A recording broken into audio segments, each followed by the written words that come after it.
Selamat datang di Sapa Indonesia Malam, saudara. Konflik Timur Tengah kembali membara usai Amerika Serikat kembali menyerang Iran. Trump menganggap Iran terlalu lama dalam bernegosiasi. Menteri Perang Amerika Serikat bahkan mengancam akan bernegosiasi dengan bom. Topik itu akan kami bahas bersama dengan topik lainnya datang dari dalam negeri. Usai dugaan korupsi program makan bergizi gratis mencuat ke publik, Badan Gizi Nasional menata ulang pelaksanaan program, utamanya pada penataan anggaran yang dianggap pemborosan. Nah, Kemenko Pangan menduga jual beli titik SPPG membuat pemerintah boros dana sekitar 1 triliun rupiah per bulan. Hari ini 11 Juni 2026, saya Tifal Solesa. Dan saya Friska Clarissa. Inilah Sapa Indonesia Malam selengkapnya.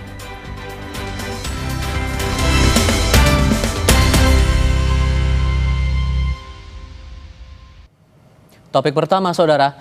Masa dari kalangan mahasiswa menggelar unjuk rasa di Jalan Medan Merdeka Selatan Gambir, Jakarta Pusat. Mereka menuntut pemerintah melakukan perbaikan kondisi ekonomi.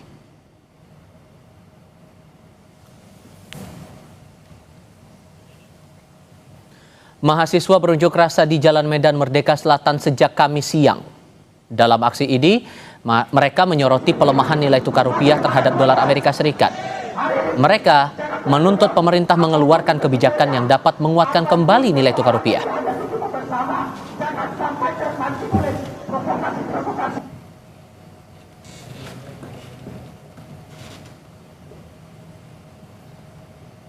Begitu, semangat kawan. Semangat kawan-kawan. Padahal negaranya kaya raya.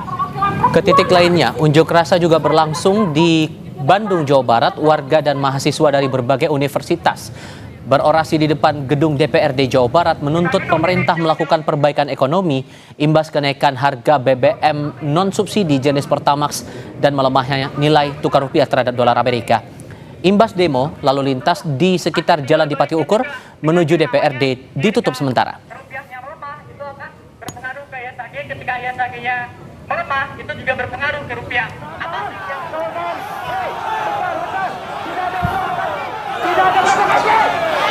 Di titik lainnya, saudara, persis di Pulau Sumatera, demo mahasiswa Universitas Islam Riau di Kota Pekanbaru sempat diwarnai aksi saling dorong saat mahasiswa di depan gedung DPRD Provinsi Riau menuntut evaluasi 600 hari kinerja Prabowo Subianto Gibran Rakabuming.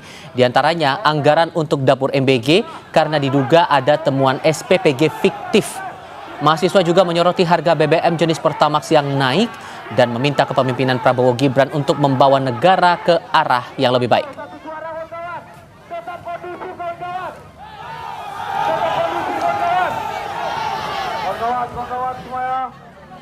Kami di sini menuntutlah kepada pemerintah pusat, kepada terkhususnya Prabowo Gibran, evaluasi kinerja yang dilakukan sekarang saat ini, Bang.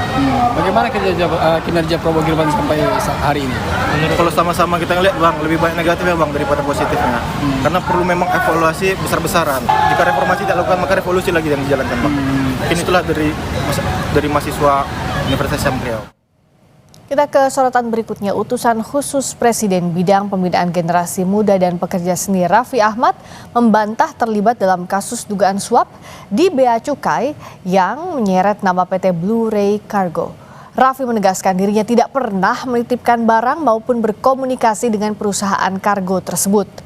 Raffi menjelaskan saat di New York bersama rekannya sesama selebritas, ia sempat diminta berfoto oleh salah satu WNI di depan kantor Blue Ray Cargo. Raffi bilang ia hanya berada di depan kantor kargo tersebut, bahkan tidak masuk ke dalamnya. Ia juga tidak melakukan transaksi apapun dengan Blue Ray Cargo.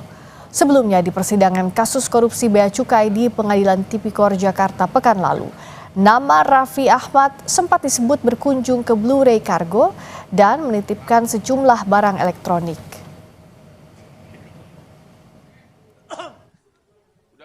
Di foto, saya nggak kenal. Inilah orangnya. Ya, beliau memperkenalkan diri, tapi saya nggak kenal. Lalu mereka bilang, Mas Raffi, perusahaan kami ini, Blu-ray ini kita bisa kirimin apapun itu, mau handphone, mau laptop, mau iPad, mau ini, mau itu. Oh iya kan ada handphone yang terbaru, nanti kalau dikirim bisa. Ya nggak mungkin dong, saya bilang. Oh enggak, saya nggak mau kirim lewat kamu, kan nggak mungkin, saya bilang. Jadi itu dalam kira rame-rame gitu kan? Lagi rame-rame, saya bilang, oh iya. Oke, nanti kalau ada handphone yang baru itu, ya udah nanti saya kirim ya. Hanya sebatas itu. Intinya saya basa-basi. Baik, setelah itu udah. Setelah itu saya pergi melanjutkan ke tempat yang lain. Hanya sebatas itu. Saya nggak tahu kenapa, nggak ada. Sesudah itu tidak ada komunikasi lagi. Saya tidak ada nomor teleponnya mereka. Tidak pernah terima kiriman apapun. Tidak pernah terima kiriman apapun. Pengacara Raffi Ahmad, Hotman Paris Hutapea, mempertegas kliennya tidak pernah mengunjungi kantor Blu-ray Cargo di Amerika Serikat. Ia juga mengungkap setelah berfoto bersama, pegawai Blu-ray menawarkan ke Raffi pengiriman iPhone terbaru yang saat itu belum dijual di Indonesia. Namun Raffi menolak. Tidak pernah berkunjung ke Blu-ray.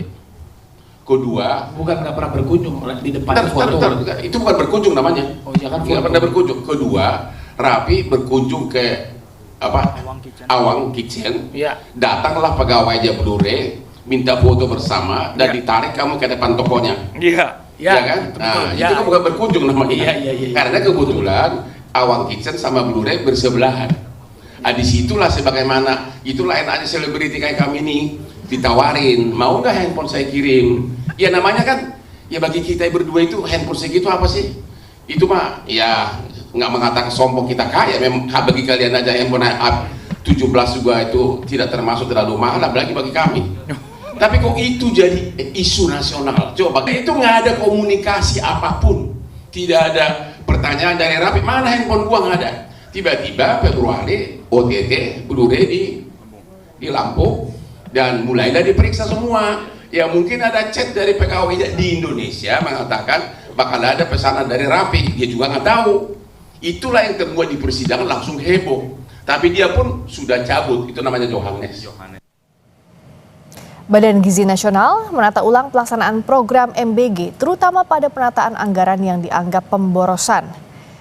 Menteri Koordinator Bidang Pangan Zulkifli Hasan menjelaskan penataan kembali sistem dan skema MBG lantaran adanya pembengkakan SPPG sebanyak 6.877 titik, di mana seharusnya rencana awal titik SPPG hanya ditargetkan 21.000 saja. Diduga pembengkakan ini karena adanya jual beli titik SPPG yang membuat pemerintah mengalami pemborosan dana sekitar 1 triliun rupiah per bulan.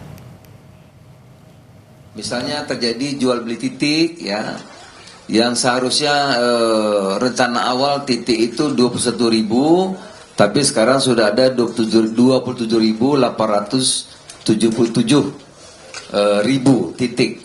Ya. Nah, ada membengkak 6.877 titik. Ya, laporan Ibu Nani tadi barusan, kalau 6.877 penambahan, kalau 6 juta satu hari, maka 1 tahun ada 1 bulan. 1 bulan ada pengeluar lebih 1 triliun pemborosan. Berarti kalau 1 tahun berapa itu, Bu? 12 triliun. Nah, ini yang maka perlu penataan untuk ditata agar bisa diperbaiki dan diselesaikan. Di lain pihak, Menteri Sekretaris Negara Prasetyo Hadi menjelaskan nantinya akan ada potensi pengurangan total kebutuhan anggaran untuk program prioritas tersebut. Pemerintah melalui Kementerian Keuangan dan Badan Gizi Nasional akan menghitung kembali kebutuhan pendanaan program makan bergizi gratis agar sesuai dengan kebutuhan secara real di lapangan.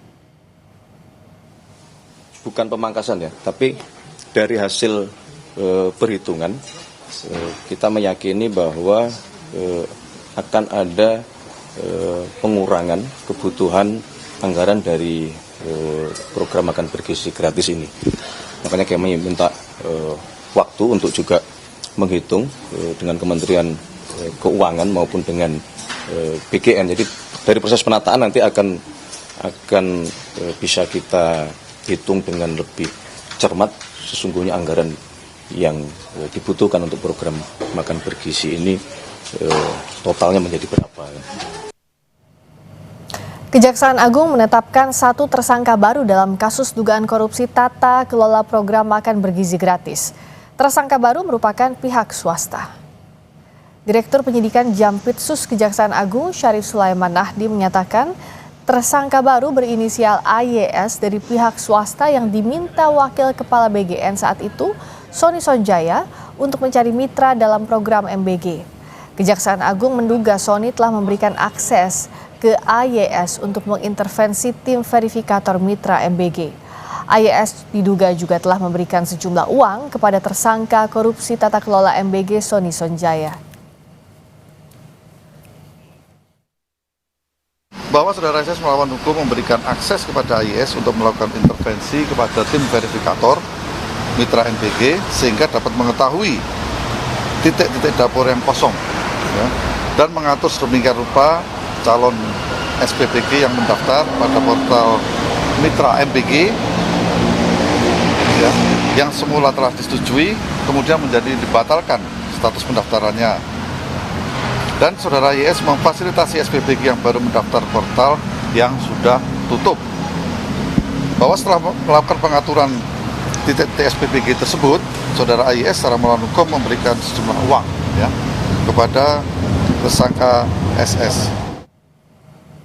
Timur Tengah kembali panas usai Amerika Serikat kembali menyerang Iran. Apakah ini artinya pintu perdamaian sudah tertutup? Kami punya diskusinya usai jeda berikut ini.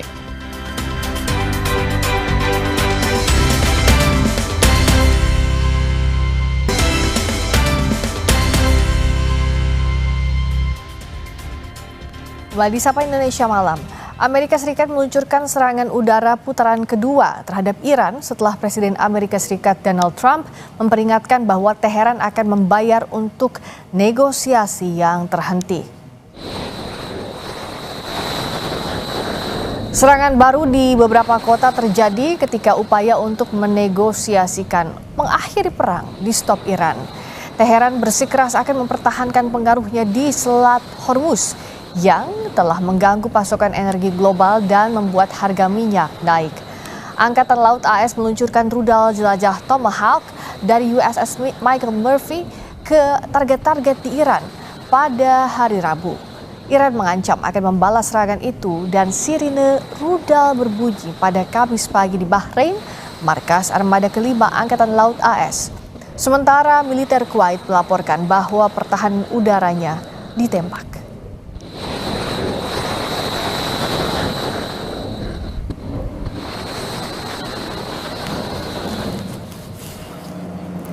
Presiden Amerika Serikat Donald Trump mengungkapkan dirinya akan kembali menyerang Iran dengan keras. Trump menuduh para negosiator Teheran telah mempermainkan Washington saat perundingan damai untuk mengakhiri konflik yang terhambat. Hal itu menyusul ditembak jatuhnya helikopter milik Amerika Serikat Apache di Selat Hormuz. Ia mengatakan helikopter itu mengenai drone Iran. Pasukan Amerika Serikat kemudian melancarkan gelombang serangan terhadap sejumlah target di wilayah Iran bagian selatan untuk membalas jatuhnya helikopter mereka. We hit them hard yesterday, and we're going to hit them again hard today. In case you don't turn on your television set, and we'll see what happens with the deal. We were really close to a deal, but they keep tapping us along. They keep playing us for suckers because you know what? They dealt with some very stupid presidents. I have to say that. I'm embarrassed to say some very stupid people were sitting here. Sementara itu, Menteri Perang Amerika Serikat Pete Hegseth menyatakan kesempatan negosiasi yang telah diberikan ke Iran tidak dimanfaatkan Iran dengan sungguh-sungguh. Ia menegaskan Amerika siap jika harus berperang lagi dengan Iran. Hegseth bahkan menyebut jika negosiasi dengan Iran perlu menggunakan bom, maka Amerika akan menyanggupinya.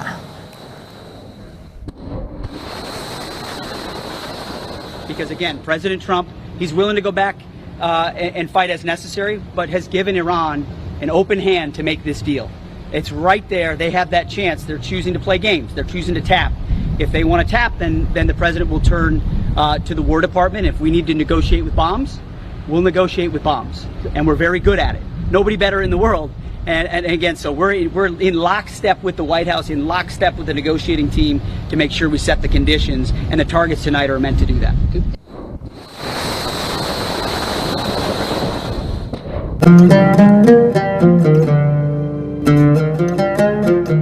Allahu Akbar, Allahu Akbar, Allah.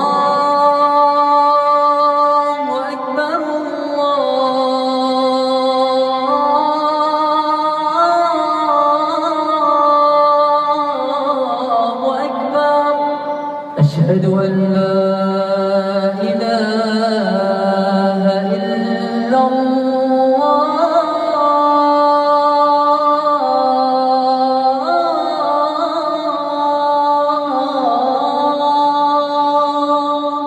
أشهد أن لا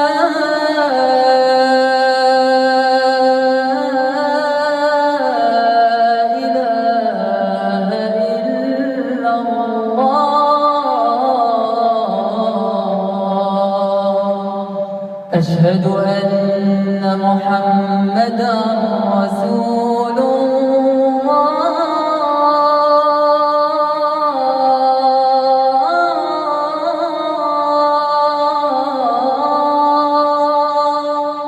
أشهد أن محمدا رسول الله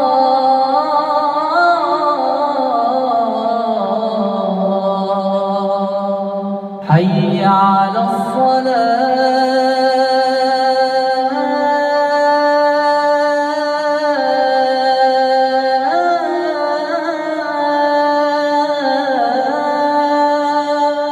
حي على الصلاة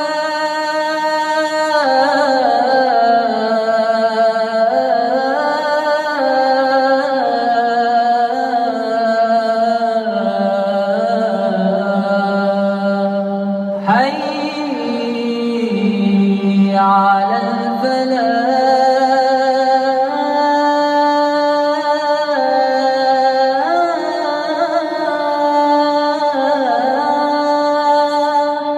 حي على الفلاح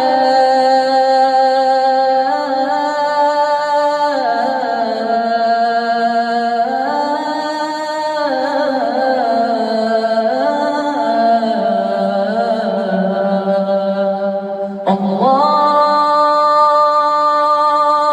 أكبر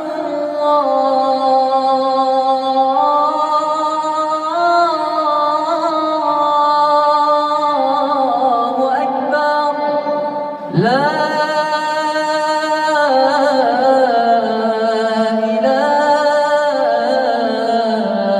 إلا الله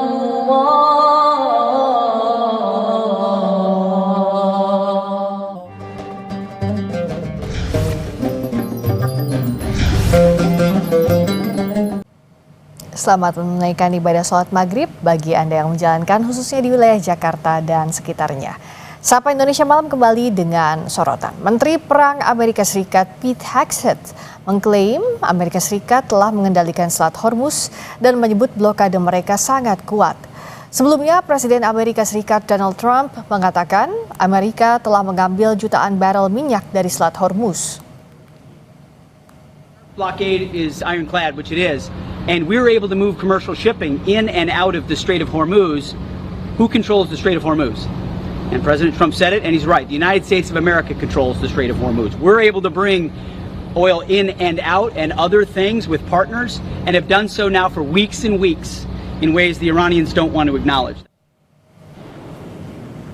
Di sisi lain, Presiden Iran Masoud Pezeshkian mengatakan eskalasi militer tidak akan memaksa Iran untuk menyerah.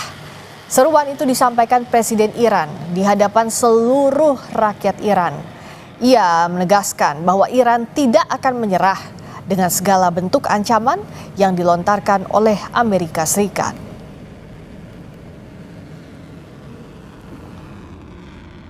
ما باید از این حالت نه جنگ نه صلح در بیاییم. جنگ قطعا به نفع کشور نی. اما اینجوری هم نی. اگر خواستن اونها نسبت به عزت ما، خاک ما و سرزمین ما تجاوز کنند، ما تسلیم خواهیم شد یا کوتاه خواهیم اومد. خواب یه چنین چیزی رو ببینن. این چیزی نیست که ما بخوایم کوتاه بیایم. اینا تصور میکردن با این اقداماتی که انجام دادن خواهند توانست در عرض 3 روز انقلاب ما رو ساقط کنن و بعد نیات شوم خودشون رو در کشور ما اجرایی نمایند. در نتیجه همه اون تصورات رو با حضور این عزیزان، حضور فعال شبانه روزی و با عشق در حقیقت نقشه برآب kardit شما. Menteri Pertahanan Israel memperingatkan bahwa konfrontasi dengan Iran masih belum berakhir dan menyatakan bahwa pasukan pertahanan Israel siap melancarkan serangan lebih lanjut jika Teheran menyerang Israel lagi. Ia juga menyoroti operasi militer Israel yang sedang berlangsung terhadap Hizbullah di Lebanon.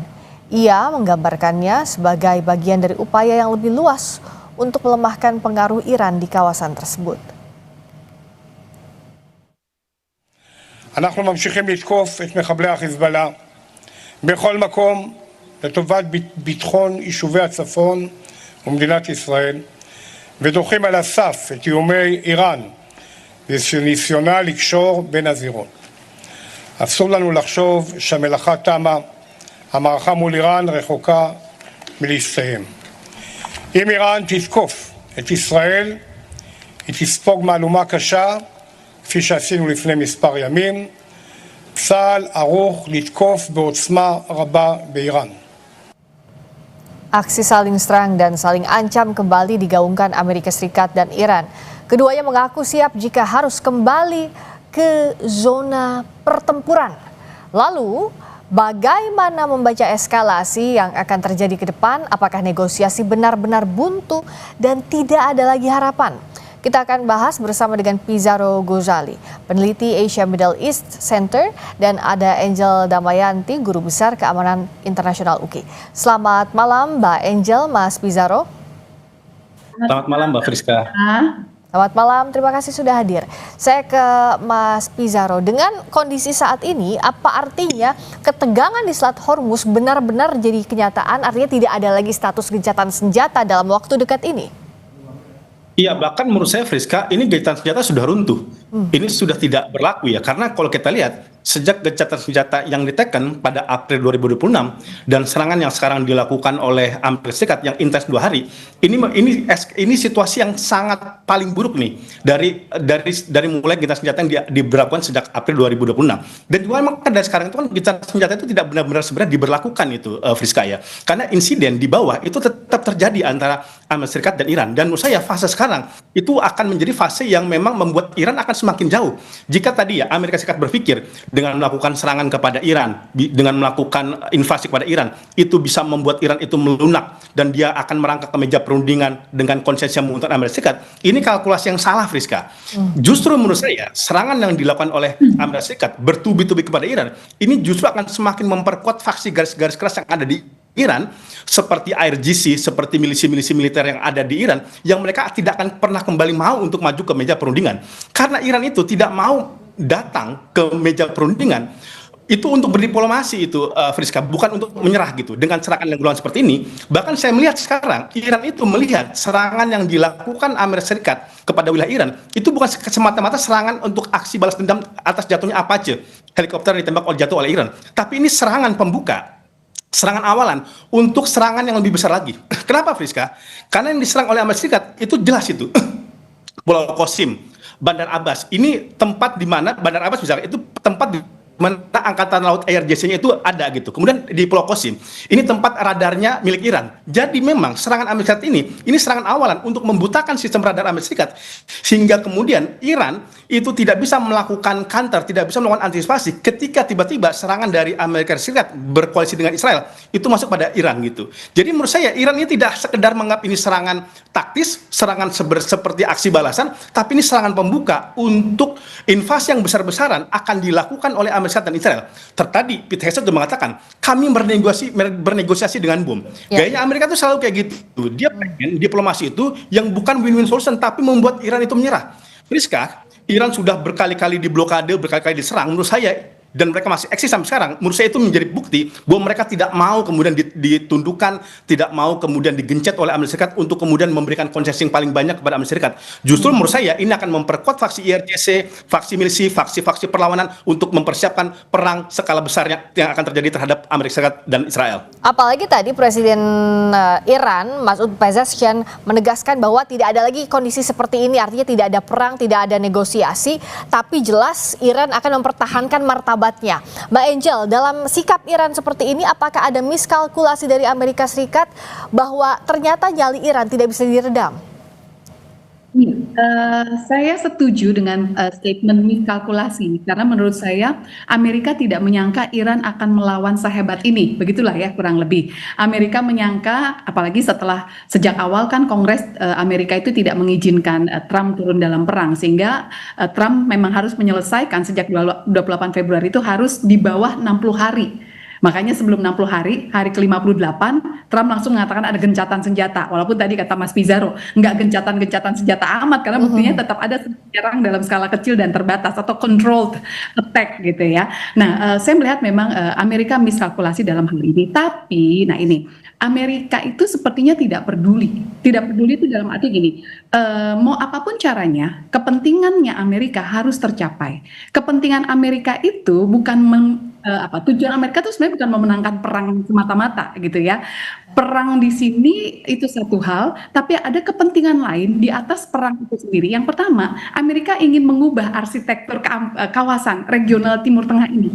Dia ingin memunculkan peran Israel di satu sisi, dan Amerika juga memainkan peran dengan hubungan baik dengan negara-negara yang ada pangkalan militernya, Kuwait, Bahrain, dan beberapa lagi yang lain. Itu satu. Yang kedua, Amerika juga punya kepentingan ekonomi cukup besar, terutama dengan Selat Hormuz, penguasaan Selat Hormuz, dan bagaimana Amerika ingin punya peran yang jauh lebih besar ya dengan Selat Hormuz. Dan yang ketiga, freedom of navigation-nya Amerika melalui Selat Hormuz.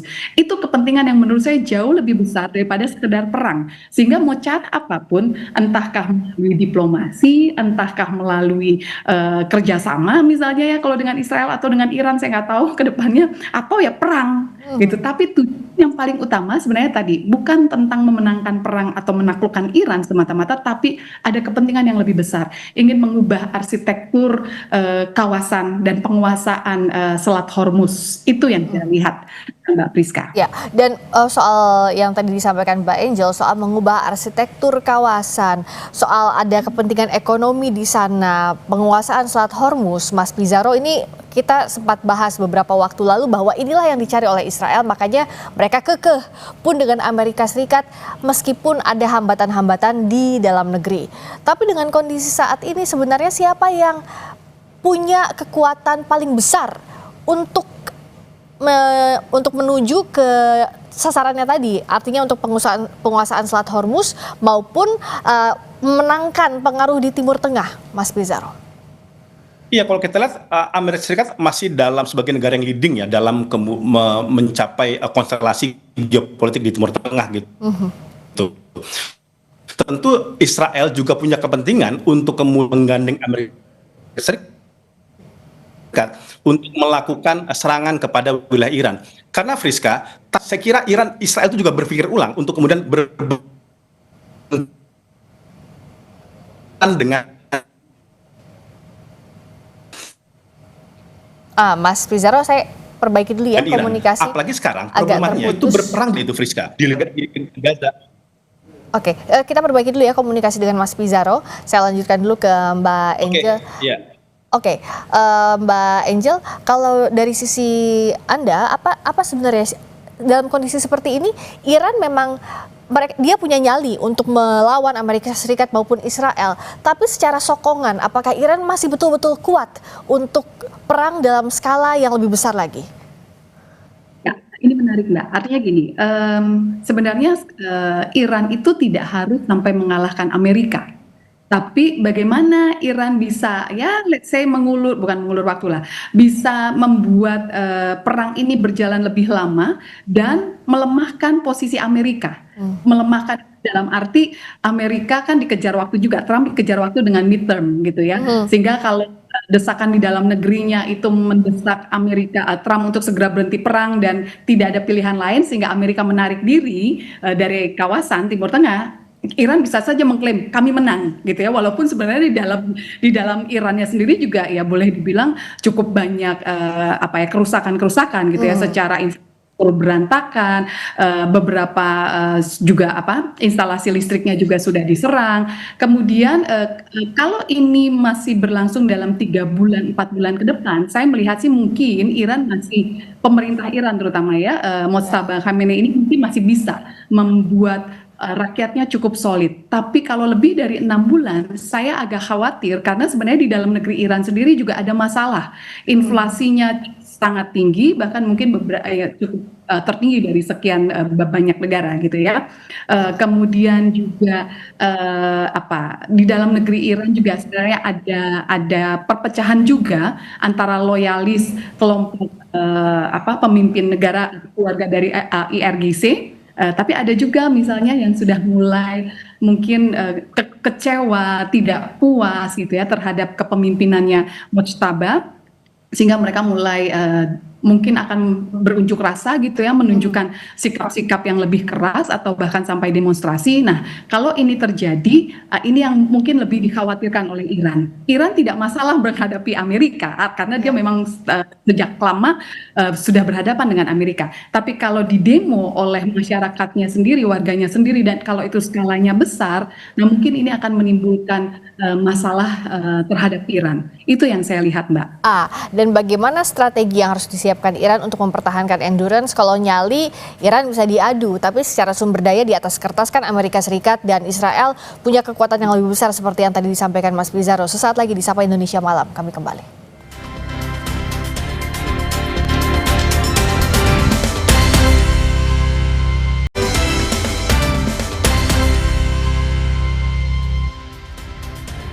Kembali di Sapa Indonesia Malam, kita masih membahas soal tensi di Timur Tengah bersama dengan Pizarro Ghazali, peneliti Asia Middle East Center, dan ada Angel Damayanti, Guru Besar Keamanan Internasional UKI. Saya ke Mas Pizarro melanjutkan yang tadi, nyalinya Iran, tentu saja kita sudah tahu sebesar apa. Tapi secara sumber daya Amerika Serikat dan Israel di atas kertas masih lebih unggul. Nah, untuk mempertahankan endurance apa yang harus disiapkan? Gini, Friska ya, menurut prediksi IMF ya, dampak terhadap PDB Iran itu hanya sekitar 6,1% di ujung 2026, di tengah perang ini gitu. Ini masih sangat kecil itu, Friska, dan saya yakin endurance Iran itu masih kuat. Kita bandingkan dengan Ukraina yang 10 bulan perang dengan Rusia, itu terdampak PDB-nya itu 40%. 30-40% menurut IMF. Itu pun 4 tahun dia masih berperang sekarang sama Rusia gitu. Jadi ini perbandingan menurut saya yang ini menarik untuk kita lihat ya, bahwa Iran walaupun tadi ya diserang habis-habisan oleh Amerika Serikat, oleh Iran, dia masih relatif bisa bertahan. Memang secara ekonomi dia terdampak, ada sumber daya yang terdampak. Tapi jangan lupa, Iran itu berbatasan dengan 7 negara dan 6 negara itu punya hubungan baik dengan Iran kecuali Azerbaijan. Dia masih bisa melakukan pasokan ekonomi ke Cina melalui Pakistan, dia masih bisa berhubungan dengan Rusia, dia bisa lewat jalur Irak, jalur Turki dan sebagainya. Itu menurut saya yang kemudian membuat dia masih bisa lebih survive sampai sekarang. Apalagi kalau kita jangan lupakan ada 2 variabel geopolitik yang lainnya, itu Rusia dan Tiongkok. Yang menurut saya bagi Rusia dan Tiongkok, Iran ini pertaruhan. Saya kira Cina itu sangat melihat betul bagaimana jatuhnya Maduro dan itu sebenarnya tidak menguntungkan mereka.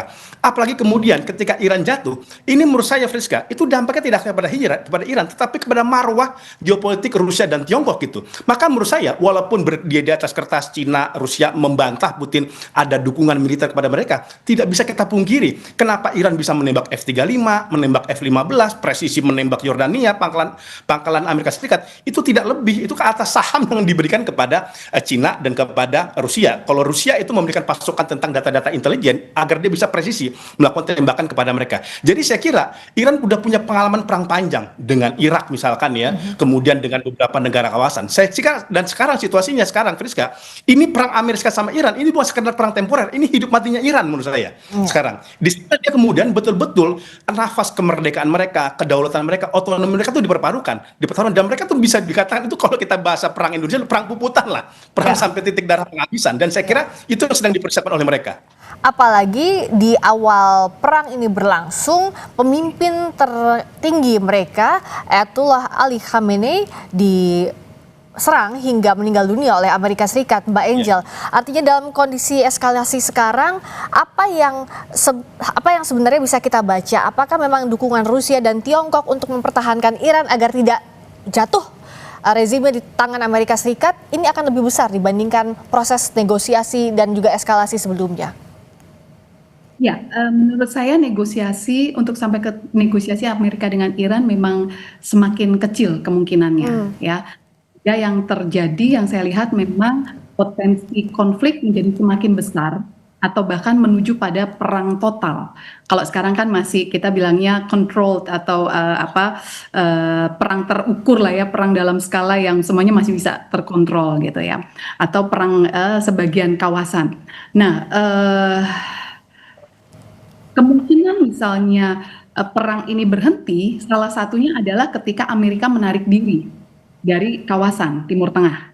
Gitu ya, mungkin tadi yang saya sebutkan karena Trump desakan di dalam negerinya dan dia harus menyelamatkan suaranya menjelang midterm sehingga dia menarik diri dari kawasan. Tapi keluarnya Amerika misalnya nanti dari kawasan bukan berarti perang Iran dengan Israel berakhir.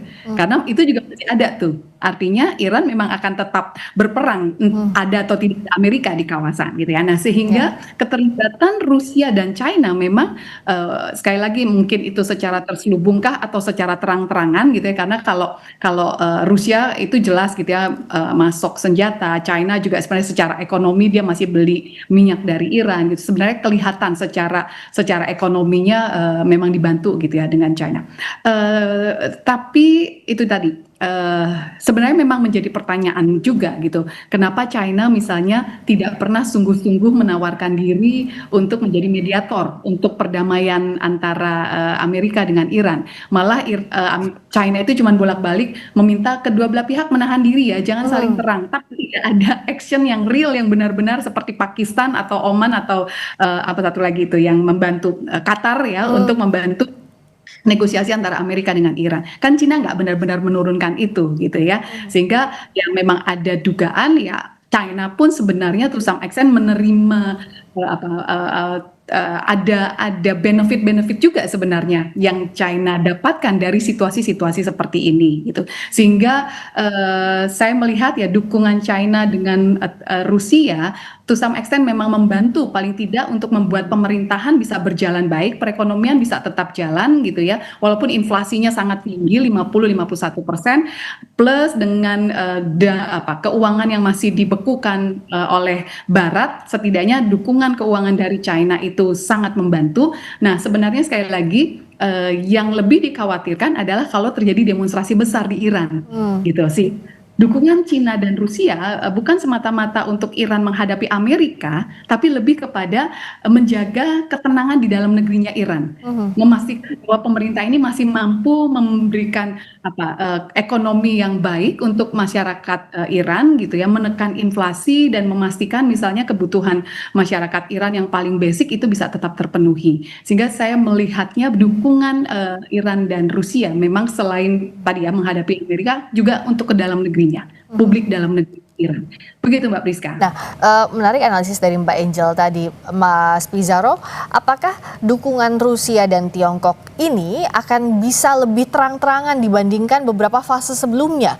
Karena kalau fase ini terlewatkan oleh Iran, bukan tidak mungkin akan berubah peta di kawasan dan akan merugikan Rusia maupun Tiongkok.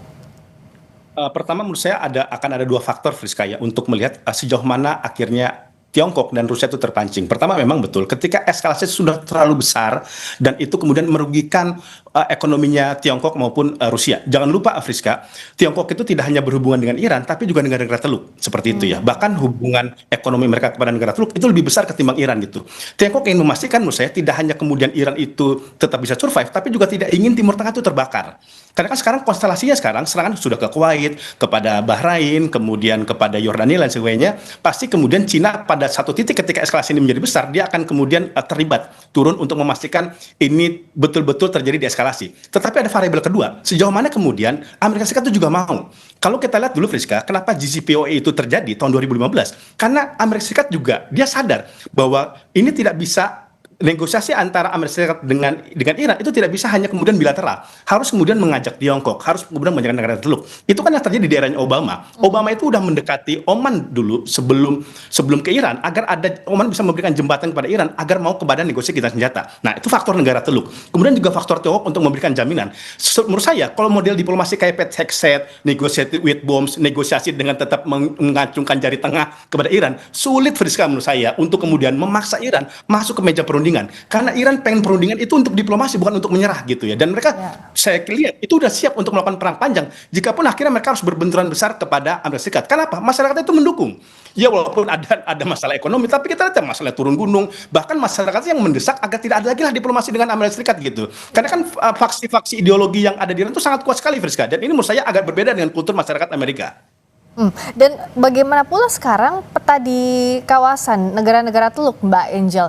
Karena dalam beberapa fase ini, terutama negosiasi yang terakhir kemarin, negara-negara Teluk yang kita tahu notabene adalah ally dari Amerika Serikat tampak menahan diri, tidak ingin terlibat terlalu aktif. Tapi dengan kondisi sekarang, Selat Hormuz kembali ditutup, tensi kembali naik, apa yang bisa kita baca dari konstelasi di sana? Ya, saya melihatnya negara-negara Teluk, terutama yang memang menjadi mitranya Amerika, mereka tuh lebih menahan diri. Karena mereka tahu ketika berhadapan dengan Iran, konsekuensinya terlalu besar tentang Selat Hormuz gitu ya. Kemudian Iran itu juga ternyata punya senjata-senjata yang bisa mencapai wilayah mereka, terutama menyerang pangkalan militernya Amerika sebenarnya. Tapi kan kena di negara mereka. Belum lagi kalau misalnya berhadapan dengan Iran, itu kan berarti siap juga menghadapi proksi-proksi yang dianggap dekat dengan Iran, Hizbullah misalnya ya, atau Houthi gitu. Nah, ini yang membuat negara-negara di kawasan Timur Tengah itu memang masih jauh menahan diri lah, atau tidak mau terlibat perang langsung dengan Iran. Itu yang saya lihat, Mbak. Dan dalam kondisi ini, Mas Pizarro, Kuwait misalnya kan dalam fase gencatan senjata kemarin juga diserang oleh Iran karena serangan balasan atas apa yang sudah dilakukan Israel ke Lebanon. Nah, dalam kondisi seperti ini bagaimana mereka harus menata atau berstrategi? Karena melawan Iran bukan juga pilihan yang bagus buat mereka seperti yang tadi Mbak Angel katakan. Ya, begini Mbak Friska, biasa kalau politik luar negeri negara Teluk, dia kemudian menyandarkan keputusan kolektif dengan GCC, Dewan Kerjasama Teluk. Biasanya negara-negara Teluk itu tidak mau bergerak sendiri tanpa melakukan konsultasi dengan GCC. Kalau kita lihat sendiri, kalau dipras lagi GCC, Friska, itu bohirnya itu Saudi, pemimpinnya itu Saudi. Dan menariknya sekarang, kalau kita lihat ya, yang Kuwait diserang, Bahrain diserang, Iran diserang, tapi Saudi nggak diserang tuh sama Iran. Kenapa? Saudi udah mengusulkan ada fakta non-agresi kepada Iran, itu pada 15 Mei yang lalu. Jadi Saudi itu udah ada niat itikat baik untuk tidak, dia berani loh ngejewer Amerika Serikat, kamu jangan pakai ya Prince Sultan untuk menjadikan tempat serangan kepada Iran. Prince Sultan itu pangkalan militernya Saudi, dan Saudi itu punya otoritas, dibolehkan atau tidak gitu. Ini tampaknya yang belum ada di negara-negara lain. Saya kira ini kemudian akan ada konsolidasi pada negara-negara Teluk, karena negara Teluk tetap tidak mau ini perangnya menjadi besar, karena terlalu mahal ongkosnya bagi mereka. Mereka sekarang kan lagi struggling secara ekonomi, harga minyak itu decline, kemudian terjadi konflik di Gaza, di Lebanon segala macamnya, pasti mereka mendorong adanya upaya gencatan senjata, dan kemudian sekarang udah mulai melakukan berani protes kepada Amerika Serikat gitu. Jadi saya kira itu yang akan terjadi pada negara-negara Teluk ketika merespon konstelasi antara Amerika Serikat dan Iran yang kembali kemudian memanas ini. Karena biaya yang dibayar harus terlalu mahal, tidak hanya untuk negara Teluk, tapi juga negara-negara lain termasuk Indonesia mendapatkan juga impact ya. Semoga deeskalasi tetap kita harapkan terjadi, tidak semakin panas lagi kondisi di Selat Hormuz terutama. Terima kasih Mas Pizarro Ghazali, peneliti Asia Middle East Center, dan juga Mbak Angel Damayanti, Guru Besar Keamanan Internasional UKI. Selamat malam. Selamat malam Mbak Friska, Bu Angel. Terima kasih. Berikutnya saudara, kami kembali dengan sorotan bagaimana dampak kenaikan Pertamax terhadap masyarakat, terutama kelompok kelas menengah. Ulasannya sesaat lagi.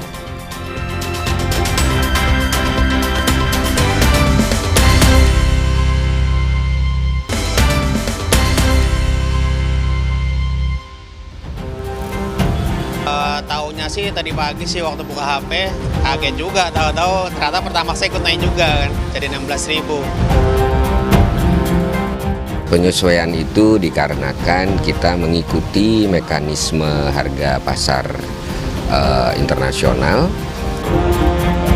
Pengalaman ini menunjukkan bahwa setelah harga naik BBM, ya terutama non subsidi termasuk, yang pertama kali naik itu bukan di biaya kendaraan. ya, tapi ongkos distribusi dan tarif jasa mau tidak mau meskipun ini non subsidi karena sangat sensitif.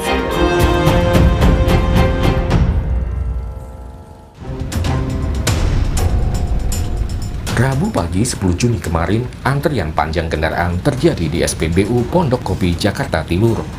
Antrian panjang kendaraan terjadi pada pengisian BBM jenis Pertalite setelah harga Pertamax naik dari Rp12.300 menjadi Rp16.250 per liter. Bukan hanya di wilayah Jakarta, situasi serupa juga terjadi di berbagai daerah. Salah satu SPBU di kota Banjarmasin, Kalimantan Selatan dipadati pengguna bahan bakar jenis Pertalite usai kenaikan harga Pertamax. Banyak warga mengaku kaget karena harga BBM Pertamax tiba-tiba naik. Taunya sih tadi pagi sih waktu buka HP kaget juga, tahu-tahu ternyata Pertamax ikut naik juga kan, jadi 16.000. Kalau pengisian sih biasanya mingguan sih. 16.000 dari 12.000 berasa juga sih, lumayan 4.000 naiknya. Berarti hari ini seminggu seharusnya saya bisa dalam seminggu isi sekali full tank, ini seminggu 2 kali.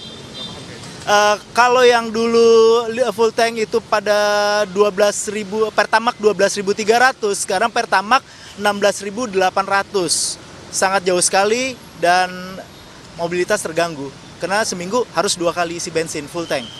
Kan kalau misalnya saya Pertalite gak bisa, saya suka isi Pertamax. Dan saya jarak jauh kan dari rumah ke tempat kerja. Mohon untuk pemerintah mohon dipertimbangkan lagi untuk tidak tiba-tiba ada kenaikan harga begini. Ya sebetulnya sih ya udah pasti memberatkan bagi masyarakat kecil. Tapi ya mungkin karena ini udah jadi kebijakan pemerintah, mau gimana lagi, kita pasti tetap ya harus ngikutin aja. Pihak Pertamina menyebut penyesuaian harga Pertamax dilakukan berdasarkan evaluasi berkala dengan mempertimbangkan harga minyak dunia serta harga pasar keekonomian. Penyesuaian itu dikarenakan kita mengikuti mekanisme harga pasar internasional. Dan juga penyesuaian ini dilakukan sudah mengacu kepada formula perhitungan yang memang dikoordinasikan dengan regulator. Masyarakat yang mampu dihimbau untuk menggunakan yang non-subsidi dengan tentunya RON yang lebih tinggi dan kualitas yang lebih baik. Ketua Komisi 11 DPR RI Muhammad Misbakun menilai kenaikan harga Pertamax akan memberikan tekanan terhadap inflasi. Namun dampak terhadap kenaikan harga barang dan jasa masih perlu dikaji lebih mendalam. Pasti kalau kenaikan BBM biasanya selalu akan diikuti dengan kenaikan inflasi pasti. Karena kan Pertamax ini kan lebih banyak dikonsumsi oleh masyarakat. Bukan BBM industri, yang biasanya memberikan tekanan yang paling berat itu kan adalah BBM industri. Sudah dilakukan penghitungan-penghitungan, nanti akan kita lihat impact-nya seperti apa. Pemerintah kan sempat melakukan penundaan. Sudah didiskusikan, sedang lagi dilakukan upaya penghitungan apa yang nanti menjadi stimulus atau insentif sektor ini. Menteri Keuangan Purbaya Yudisadewa juga menanggapi kenaikan harga BBM non-subsidi Pertamax. Menurut Purbaya, Pertamax tidak digunakan untuk angkutan barang, sehingga hanya akan berdampak kecil terhadap inflasi. Dampaknya ke inflasi gimana Pak? Jadi minim atau bagaimana? Dampaknya limited karena kan bukan buat angkutan umum. Terus pemerintah akan barang juga pakai ada stimulus lagi yang Pak. Makasih Pak. Sementara Ketua Komisi 12 DPR RI Bambang Patijaya menegaskan pemerintah sudah mengantisipasi dampak kenaikan harga Pertamax. Soal kemungkinan pergeseran penggunaan Pertalite lebih besar, menurut Bambang, pemerintah dan Pertamina mampu mengatasinya. Per hari ini stok nasional untuk Pertalite adalah untuk 18 hari. Pengertian 18 hari itu bukan artinya 18 hari habis, tapi barang ini kan ngisi terus. Nah, kemudian dari segi kuota yang didasari pada apa yang di dalam APBN 2026, kita masih ada saving itu sampai 627.000 KL. Sampai dengan per kemarin ya 8 Juni. Ini laporan dari BP Migas. Jadi artinya begini, artinya ketika pun terjadi shifting ya, ini tidak kagetan. Dalam artian dari segi supply, pemerintah mampu. Dalam hal ini kan yang mendapat penugasan adalah Pertamina ya, Pertamina. Ya bagaimanapun juga ini kan Pertalite masuk di dalam golongan kompensasi seperti itu. Nah jadi secara umum ya ini dari sisi supply pemerintah sanggup. Pengamat ekonomi menilai, meski Pertamax tidak digunakan untuk kendaraan angkutan atau sektor industri, namun kenaikan harga BBM termasuk BBM non-subsidi akan membebani atau menekan perekonomian masyarakat, terutama kelompok kelas menengah. Pemerintah perlu memberikan perhatian khusus pada kelompok ini. Memang betul ini nggak ke industri, secara tidak langsung tidak mendorong cost push inflation. Tapi perlu diingat, ya daya beli akan turun, padahal daya beli kelas menengah itu kontribusinya kan 60% ya terhadap konsumsi rumah tangga yang notabene hampir 50% kan terhadap PDB nasional. Nah pengalaman ini menunjukkan bahwa setelah harga naik BBM ya terutama non subsidi termasuk, yang pertama kali naik itu bukan di biaya kendaraan ya, tapi ongkos distribusi dan tarif jasa, mau tidak mau meskipun ini non subsidi karena sangat sensitif gitu ya. Nah maka pemerintah perlu memberikan insentif sementara kepada operator transportasi umum dan juga logistik agar tidak seluruh kenaikan biaya dibebankan kepada konsumen ya, ke rumah tangga menengah ini. Dan ini akan jauh lebih efektif dibanding dengan memberikan subsidi baru karena memang dapat menahan kenaikan harga barang di tingkat konsumen. Memberikan insentif pajak nih kepada kelas menengah. Jadi kelas menengah itu kan merupakan pembayar pajak terbesar ya, tetapi seringkali ya tidak menikmati bantuan ketika terjadi tekanan seperti sekarang. Maka cukup baik masanya gitu ya, menaikkan batas pajak atau juga penerimaan atau penghasilan tidak kena pajak atau batas penghasilan yang tidak dikenakan pajak penghasilan kira-kira gitu. Berikan pajak penghasilan pasal 21 itu ya ditanggung pemerintah untuk kelompok pendapatan tertentu. Ya, katakanlah atau memberikan potongan pajak sementara ya. Jadi tambahan pendapatan bersih ini bisa menjaga konsumsi tanpa membebani ya APBN sebesar program bantuan tunai katakanlah gitu ya. Selama ini kelompok kelas menengah merupakan penopang utama konsumsi domestik. Jika kelas menengah terus mendapat tekanan ekonomi, mereka tentu akan mengurangi konsumsi. Hal ini tentu bisa berdampak pada pertumbuhan ekonomi Indonesia. Tim Liputan, Kompas TV. Menko Pangan Zulkifli Hasan mengungkapkan praktik jual beli titik SPPG membuat pemerintah mengalami pemborosan dana sekitar 1 triliun rupiah per bulan. Ulasannya usai jeda bersama Tifal Solesa di Sapa Indonesia Malam.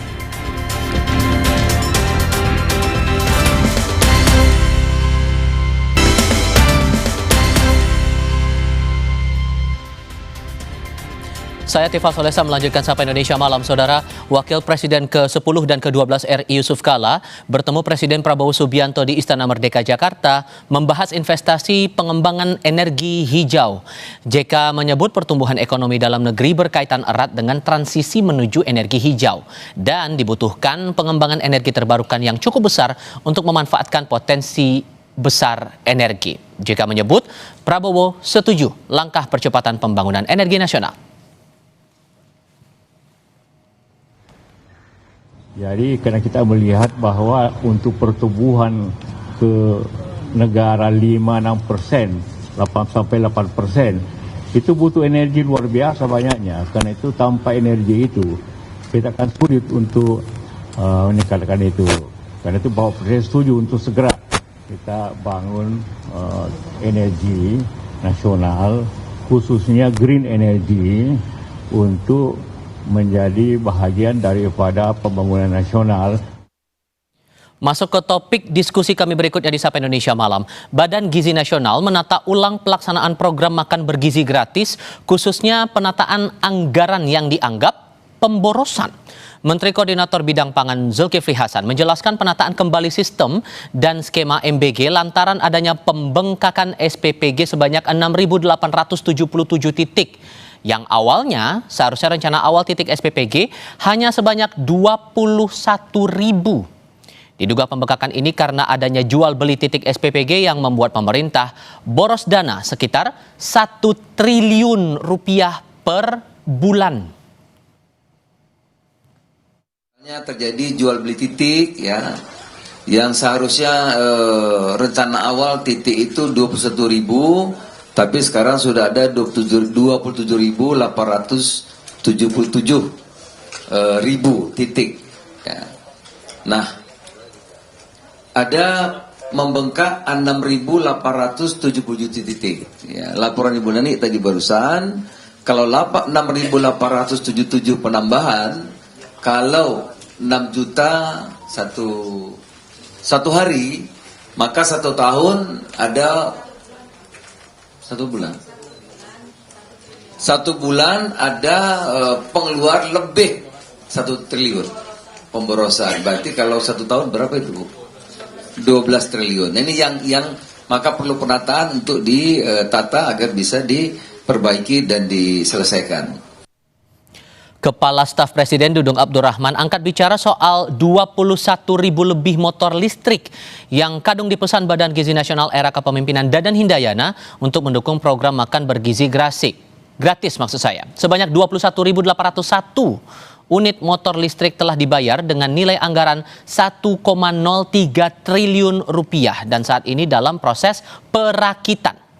Apakah selanjutnya motor ini akan dialihkan penggunaannya atau motor bisa dibeli oleh Kepala SPPG dengan sistem cicilan? Keputusan itu menunggu arahan Kepala BGN saat ini, Nani S. Deang. Namun yang jelas, pengadaan motor listrik ini juga masuk indikasi penggelembungan dana hingga 200 miliar rupiah. 1,3 triliun, 0,3 triliun anggarannya. Nah, kemudian setelah dicek, rupanya per 7 April ini masih dalam perakitan. Dan tapi ini sudah dibayar oleh pejabat lama. Ya sudah dibayar, ini kan sudah dirakit. Ya nanti keputusan nanti terserah Kepala BGN, kalau misalnya nanti ada keputusan dari Presiden dialihkan ke mana yang bermanfaat, toh gajinya SPPG itu kan lumayan tuh 6 jutaan, kalau nyicil 1 motor kan cukup. Kasus korupsi tata kelola MBG yang membuat 3 mantan pejabat BGN ditetapkan sebagai tersangka membuat pemerintah menata ulang pelaksanaan program makan bergizi gratis ini. Salah satunya menghitung ulang keperluan dapur MBG yang membuat negara boros 1 triliun rupiah setiap bulan lantaran ada dugaan jual beli titik SPPG pada periode sebelumnya. Lalu bagaimana tata kelola ini akan dijalankan ke depannya? Saya akan berdiskusi bersama Surya Genta Akmal, juru bicara dari Kementerian Koordinator Bidang Pangan, dan Ibnu Syamsu Hidayat, anggota MBG Watch. Selamat malam, Bapak-bapak sekalian dengan Tifal di sini. Selamat malam. Halo, selamat malam, Mas. Terima kasih semua sudah bergabung bersama kami. Pak Surya, 6.877 titik berlebih itu kalau dari penjelasan Menko Pangan tadi pagi itu untuk wilayah di luar kawasan 3T. Sementara untuk kawasan 3T yang awalnya hanya 2.000 rencana awal malah berlebih 6.128 titik. Muncul pertanyaan di publik begini, Pak. Kenapa kemudian kelebihan titik ini baru ketahuannya sekarang setelah kasus itu terbongkar di Kejaksaan Agung, Pak? Baik. Jadi begini Pak Tifal, jadi pemerintah saat ini senantiasa terus mendengarkan berbagai masukan dan tentu terus melakukan pembenahan demi mewujudkan tata kelola yang transparan, berkeadilan dan memberikan dampak baik bagi penerima manfaat. Tentu di sini juga pemerintah menyadari bahwa jumlah dapur MBG yang membengkak itu hingga 877 titik ya dari target awal itu sekitar 21.000 titik ini memicu inefisiensi. Nah, ini menyebabkan pengeluaran berlebih, Mas. Tadi seperti disampaikan oleh Pak Menko Pangan, Bapak Zulkifli Hasan, itu lebih 1 triliun per bulan. Ini mengingat adanya insentif sebesar 6 juta per hari untuk setiap dapur MBG ini. Nah, di sini pemerintahnya memandang bahwa persoalan ini sebagai persoalan tata kelola. Nah, ini sudah kita lihat bahwa berbagai masukan dari masyarakat, berbagai masukan dari lembaga-lembaga BPKP ya terkait dengan hal ini. Maka setelah dihitung kita lihat bahwa ini persoalan tata kelola yang memang harus dibenahi secara sistematis. Nah, fokus kita ini adalah untuk memastikan bahwa program ini kembali berjalan sesuai dengan tujuan awalnya. Nah, memberikan manfaat yang sebesar-besarnya kepada masyarakat, Mas Tifal. Jadi ini yang kita lihat bahwa kita juga mendapatkan laporan dari Bu Nani SDang tadi terkait dengan jumlah pembengkakan titik dapur MBG ini, karena ya tadi praktik jual beli titik-titik SPPG yang ditargetkan 21 titik, tapi 21.000 titik, tapi yang membengkak sampai ke 27.877 titik. Oke, kalau kemudian ini kan baru ketahuan setelah perjalanan program 1,5 tahun. Kemudian kasus main-main tata kelola ini dibongkar Kejaksaan Agung, 3 mantan pejabat BGN langsung ditetapkan sebagai tersangka, Pak. Nah, dalam rapat tadi atas koordinasi antara Kemenko Pangan bersama dengan Kepala BGN, Bu Nani SDang tadi, main-main terhadap jual beli titik SPPG ini muncul di bagian mana, Pak, sejauh analisis yang ada sekarang?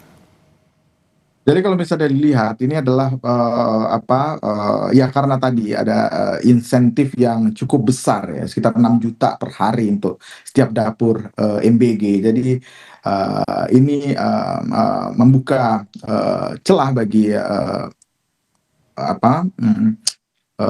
yang ingin membuka dapur SPPG calon mitra ya. Betul. Oke. Ya. Dan kalau dari aturan hukum atau SOP untuk standar administrasi dan segala macamnya, apakah sejauh ini dari Kemenko Pangan melihat ada celah untuk main-main jual beli titik itu, Pak? Nah, ini yang sedang kita investigasi, sehingga dari rapat tadi kita memerlukan untuk melakukan pembenahan, Mas. Jadi untuk memastikan hal ini tentu untuk tidak terulang lagi, ada beberapa hal yang perlu diambil oleh pemerintah. Pertama adalah di sini pengetatan terkait dengan verifikasi dan validasi ya, Verval itu berbasis data tunggal. Jadi semua titik SPPG itu disandingkan dengan data penerima manfaatnya. Jadi kepadatan penduduk, kebutuhan real dari wilayah itu juga dilihat.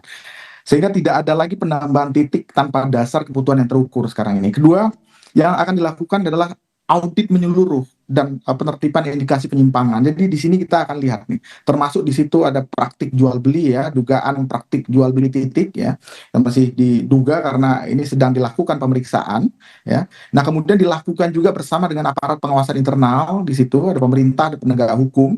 Kemudian apabila nanti ditemukan penyimpangan itu dari dugaan jual beli titik itu, termasuk di sana hal-hal yang mungkin melanggar hukum, nah tentu akan diproses sesuai dengan ketentuan hukum yang berlaku, Mas. Nah, kemudian yang berikutnya adalah bagaimana juga penerapan sistem digital monitoring di sini untuk memungkinkan kontrol real time terhadap jumlah tadi operasional, tadi output layanan. Nah, setelah sistem ini diperkuat, maka sistem perizinan dan pengendalian titik-titik SPG ke depan ini adalah penambahan titik ini tidak hanya lagi berbasiskan usulan, karena kan selama ini kan berbasiskan usulan, Mas. Nah, jadi di sini harus divalidasi lintas kementerian dan lembaga dan dilihat kesesuaiannya dengan peta kebutuhan nasional kita. Jadi yang ingin kami tegaskan di sini adalah bahwa SPPG ini bukan komoditas ekonomi yang bisa diperjualbelikan, tetapi ini adalah instrumen pelayanan publik yang menyasar masyarakat yang membutuhkan. Itu, Mas Ibnu, kalau Anda melihat ada bukti bahwa ada jual beli titik SPPG ini, MBG Watch juga mendapatkan hal yang sama, temuan yang sama seperti yang disampaikan Kemenko Pangan ini?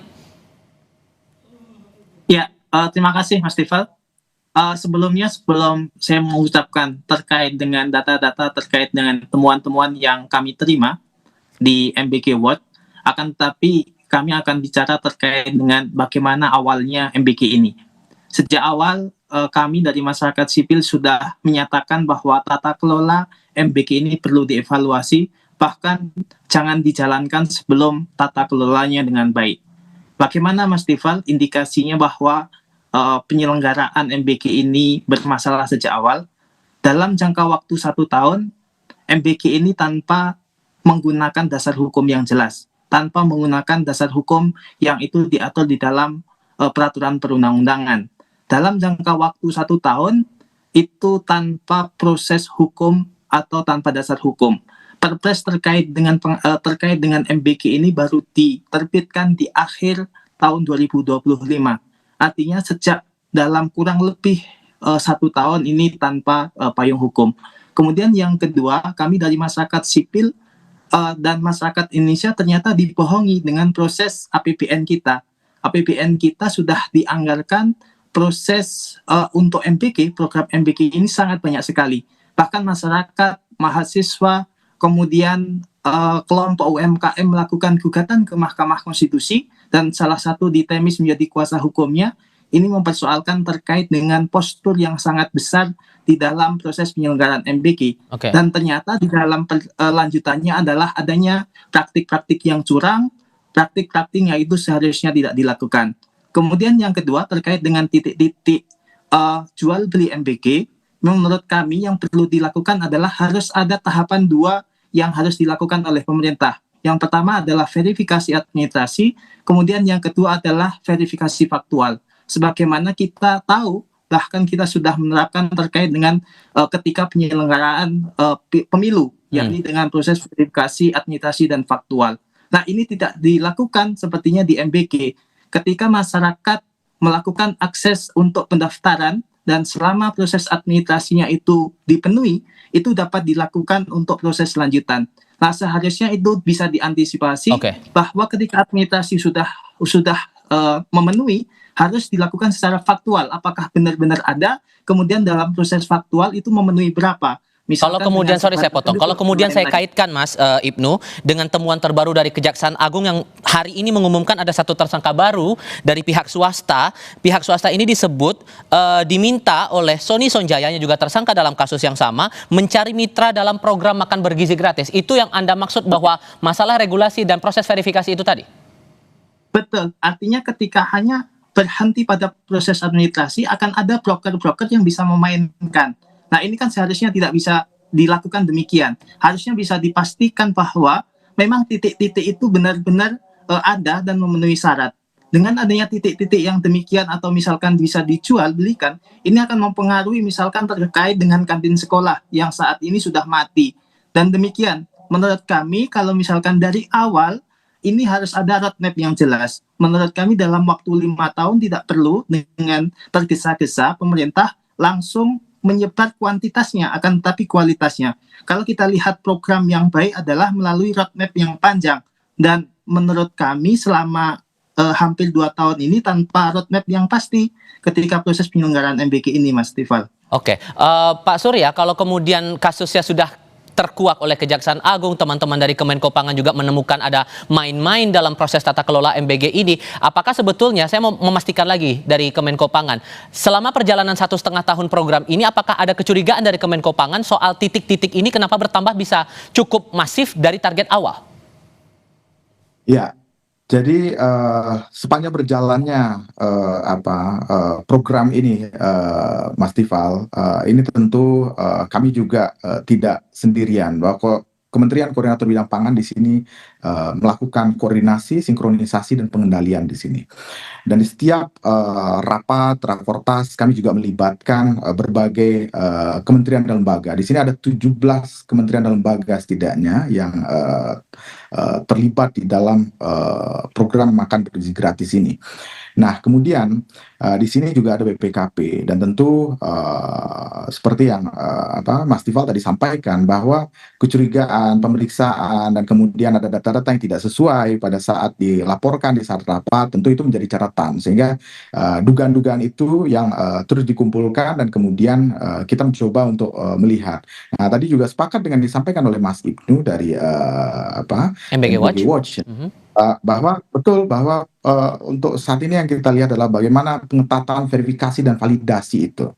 Jadi sehingga data itu menjadi sesuai. Jadi data yang dikumpulkan oleh kementerian dan lembaga dan kemudian yang dilaporkan itu juga sesuai. Sehingga nanti ketika disandingkan data dari penerima manfaat, kepadatan penduduknya, kebutuhan wilayahnya dengan data PPG-nya itu menjadi cocok dan sesuai.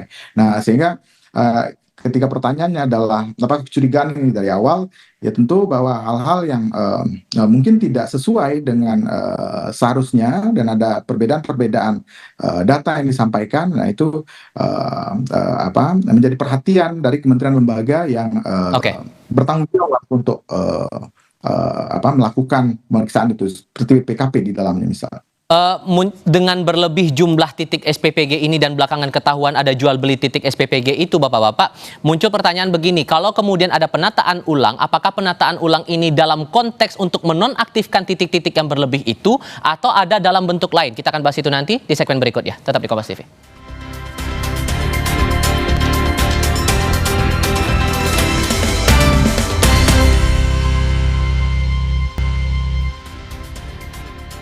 Mas Ibnu, dari pemerintah sudah menekankan ada penataan ulang untuk program MBG ini. Dengan jumlah berlebih titik ini 13.000 titik, baik itu di 3T maupun di luar 3T, menurut Anda yang berlebih ini apakah perlu dievaluasi dulu baru dinonaktifkan atau dinonaktifkan langsung dari sekarang atau gimana baiknya? Oke. Sebelum melakukan evaluasi atau misalkan penonaktifan, menurut kami adalah yang perlu garis bawahi adalah tata kelola MBG terlebih dahulu. Harus dipastikan celah-celah terkait dengan kecurangan penyelenggaraan MBG ini bagaimana. Itu yang harus dipastikan. Kemudian yang kedua terkait dengan adanya temuan-temuan yang dilakukan oleh pemerintah, menurut kami adalah harus dipastikan dan tidak tegas terkait dengan temuan-temuan itu. Dan kemudian yang ketiga adalah kita harus melakukan proses-proses pembangunan terkait dengan negara ini. Menurut kami yang harus dipastikan adalah hal-hal yang itu sangat urgent. Misalkan terkait dengan kebencanaan yang ada di Sumatera, kemudian alokasi TKD yang saat ini banyak pemerintah daerah, kabupaten maupun provinsi yang sangat menjerit.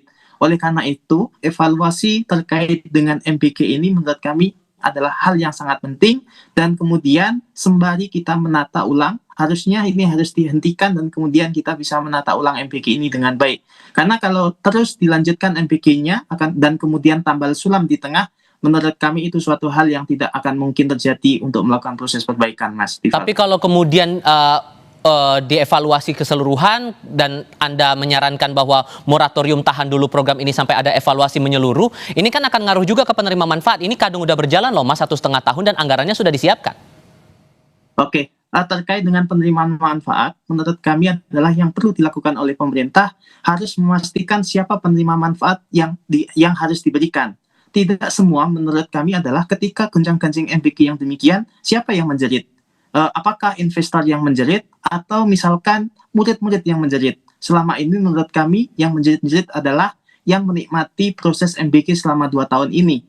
Oleh karena itu, moratorium atau pemberhentian sementara terkait dengan MBG, sembari kita menata bagaimana baiknya dan kemudian siapa penerima manfaatnya, misalkan daerah-daerah yang sekiranya memang perlu untuk terkait dengan program MBG, itu yang terlebih dahulukan. Sembari alokasi-alokasi itu bisa dialihkan pada program-program yang strategis. Misalkan ketika BBM naik saat ini, tentu ini harus memerlukan exit strategi bagaimana pemerintah mengelola hal itu, Mas Tifal. Oke, Pak Surya, dari total 13.000 lebih titik ini, 6.128 di 3T, 6.877 di luar kawasan 3T ini, apakah seluruhnya fiktif dalam artian betul-betul tidak ada beroperasi sama sekali, atau sebetulnya ada sebagian yang beroperasi dan program itu sampai ke penerima manfaat ya Pak? Ya, baik.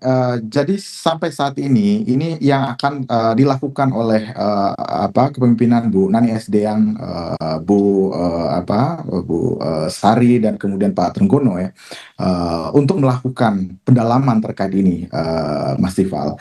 Dan kemudian juga ini sedang dilakukan pemeriksaan secara menyeluruh terkait hal ini, bahwa ada ditemukan titik-titik SPPG yang kemudian tidak tepat sasaran dan kemudian ada yang fiktif. Ini ada di dalam jumlah yang disebut tadi. Misal tadi seperti di 3T, target awal di 2000 titik malah membengkak menjadi 8.617 titik. Nah, kemudian ini yang akan dilakukan pemeriksaan secara menyeluruh terkait dengan ini. Nah, kemudian tentu Mas Tifal bahwa pemerintah memandang bahwa temuan-temuan ini sebagai waktu-waktu yang krusial ya untuk melakukan reformasi tata kelola itu sendiri. Jadi di sini Mas Tifal, Mas Ibnu, evaluasi yang komprehensif tadi ini sedang berjalan dengan target penyelesaian. Pak Menko Pangan Zulkifli Hasan tadi juga menyampaikan di dalam rakortas dalam 1 bulan ke depan ini perbaikan ini akan dilakukan. Itu adalah revocation penerima manfaat ya. Bagaimana pemerintah ini akan memastikan bahwa penerima manfaat itu benar-benar tepat sasaran. Sekolah-sekolah yang memiliki kondisi ekonomi yang baik tadi ini akan dievaluasi kembali sehingga alokasi anggaran itu dapat difokuskan kepada kelompok yang membutuhkan. Dan hasil, sorry saya potong Pak, dan hasil dari evaluasi itu apakah ujungnya terhadap 13.000 titik yang berlebih itu akan dinonaktifkan langsung atau gimana Pak? Ya betul. Nah itu nanti yang akan diklasifikasikan. Nanti juga setelah dilakukan pemeriksaan itu, tentu kita akan audit itu kelayakan operasionalnya, kemudian kesesuaian dengan tata kelolanya seperti apa begitu kan, dan kemudian serta memastikan bahwa operasional dapur-dapur itu tidak lagi membebani APBN secara tidak wajar. Nah kemudian di sini kita lihat, kita klasifikasikan nanti ada yang bisa dipertahankan, ada yang dikonsolidasikan atau digabung misalnya, ada yang juga harus dihentikan. Nah sampai sejauh ini kan juga ada yang sudah disuspend kan oleh Bu Nani SD yang itu menunjukkan bahwa pemerintah dalam hal ini BGN juga sudah bergerak bahwa mana yang sudah bermain curang, yang sudah terbukti itu langsung di nonaktifkan begitu Mas Tifal. Oke, Mas Ibnu, kalau kemudian pemerintah memilih opsi untuk tetap melanjutkan program ini dengan alasan anggarannya juga sudah disiapkan, kemudian ini sudah berjalan di banyak titik, maka hal apa yang perlu diperhatikan betul dengan titik yang berlebih itu pemborosan sampai dihitung dalam 1 tahun bisa 12 triliun 1 tahun, hal apa yang betul-betul dicermati harusnya oleh pemerintah untuk memastikan MBG ini tepat sasaran, tepat manfaat? Oke, catatan dari teman-teman serius yang tergabung di MBG juga melihat yang hampir yang sama, bahkan lebih tinggi datanya dari teman-teman serius, bahwa dalam 1 hari itu kurang lebih ada 1 T kerugian negara, misalkan terkait dengan tidak tepat sasaran dan lain-lain, makanan yang terbuang dan lain-lain. Nah, itu catatan dari teman-teman dari MBG World, yakni serius. Kemudian tahapan apa dengan mekanisme pengawasan? Menurut kami, mekanisme pengawasan dalam hal MBG ini sangat minim. Bahkan organ-organ yang seharusnya melakukan proses pengawasan malah menjadi salah satu aktor untuk melakukan proses MBG ini, memiliki SPPG misalkan. Nah, demikian misalkan daerah perwakilan daerah DPR itu ada tercatat di sosial media, DPRD itu ada yang dugaannya juga melakukan memiliki SPPG, bahkan instansi-instansi yang seharusnya melakukan proses pengawasan penegakan hukum, kepolisian itu juga memiliki dapur-dapur dapur-dapur MBG. Nah, inilah yang menurut kami mekanisme pengawasan itu harus dipastikan memang ketat dan kemudian tidak ada konflik kepentingan di situ, Mas Tifal. Baik, kalau kemudian dari MBG Watch Pak Surya, kalau MBG Watch menyarankan agar lebih baik moratorium dulu program MBG ini sampai keluar hasil evaluasi menyeluruh, apakah Kemenko Pangan merasa itu juga menjadi opsi atau sebetulnya ya tidak bisa jadi opsi di sini? Ya, baik. Tentu seperti yang tadi disampaikan di awal Mas Tifal bahwa pemerintah di sini tentu mendengarkan berbagai masukan dan tentu terus melakukan berbagai pembenahan untuk mewujudkan tata kelola yang baik ini. Dan kemudian masukan-masukan dari rekan-rekan seperti MBG Watch ya, dan rekan NGO dan lain-lain masyarakat ya. Ini juga tentu didengar dan tentu menjadi pertimbangan bagi pemerintah untuk mengambil langkah-langkah selanjutnya ke depan. Nah, kemudian tadi kalau misalnya kita lihat apa saja yang akan dilakukan ke depan dan kemudian fokus-fokus yang menjadi hal yang diperhatikan oleh masyarakat, oleh pengamat ya. Ini tentu di sini pemerintah tidak akan mengambil keputusan yang merugikan masyarakat, Mas Tifal, Mas Ibnu. Namun tentu di sini akan melakukan penataan secara menyeluruh. Jadi proses penataan ini nanti akan dipimpin langsung oleh Kepala BGN, Wakil Kepala BGN, bersama dengan tim mereka yang baru. Jadi nanti mereka di sana akan mengaudit kelayakan operasionalnya, kemudian kita lihat kesesuaian tata kelola yang ditetapkan itu, serta dipastikan bahwa operasional dapur-dapur tersebut tidak lagi membebani APBN secara tidak wajar. Saya sampaikan. Nah, kemudian tadi kan diklasifikasikan ada 3, Mas Tifal, di situ. Ada yang dipertahankan jika terbukti melayani kebutuhan real. Nah, kalau ada yang dikonsolidasikan atau digabung jika terjadi ada tumpang tindih. Misal yang dibutuhkan penerima manfaatnya hanya sekitar 1.000 saja, misalnya begitu. Tetapi di situ ada 3 SPPG, itu kan terlalu berlebih, gitu kan. Nah, kemudian juga ada yang dihentikan jika memiliki dasar kebutuhan atau bermasalah seperti yang tadi itu. Sehingga di sini pendekatan ini harus bertahap dan hati-hati, Mas Tifal. Dan tentu mendengarkan berbagai masukan dari masyarakat, berbagai organisasi, berbagai pihak ya, agar yang paling penting adalah tidak mengganggu layanan kepada masyarakat, Mas Tifal. Karena anggaran ini juga terbilang cukup besar, ditambah lagi target penerima manfaatnya juga terbilang cukup besar. Harapannya ada perbaikan di situ. Pak Surya, terima kasih banyak. Mas Hibtu juga terima kasih banyak sudah berdiskusi. Mohon maaf sekali kita harus batasi diskusi kita karena durasi. Kita bisa bertemu lagi di kesempatan berikutnya. Pak Surya dan Mas Hibnu, terima kasih sudah berdiskusi bersama kami kali ini. Selamat malam semuanya. Terima kasih Mas Tifal. Terima kasih Mas Ibnu. Piala Dunia 2026 tinggal hitungan jam, tapi segudang permasalahan muncul jelang dimulainya event akbar ini. Kami punya diskusinya usai jeda berikut.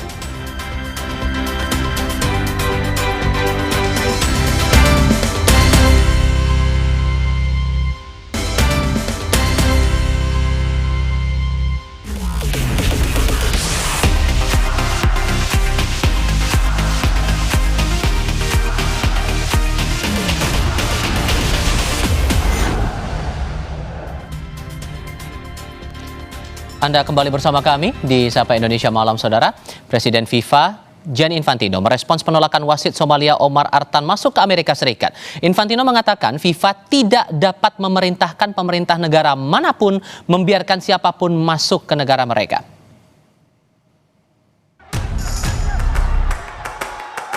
Omar Artan disambut bak pahlawan yang berkumpul di Stadion Mogadishu. Sambutan ini merupakan respons kekecewaan publik usai Artan ditolak masuk Amerika Serikat untuk memimpin pertandingan Piala Dunia. Mimpi wasit terbaik Afrika ini pun sirna setelah FIFA juga tak bisa berbuat banyak dan mencoretnya dalam daftar juru pengadil lapangan Piala Dunia. Namun Artan tak patah arang. Ia tetap bersemangat dan fokus pada masa depan, seraya mendoakan kesuksesan rekan-rekannya di Piala Dunia nanti.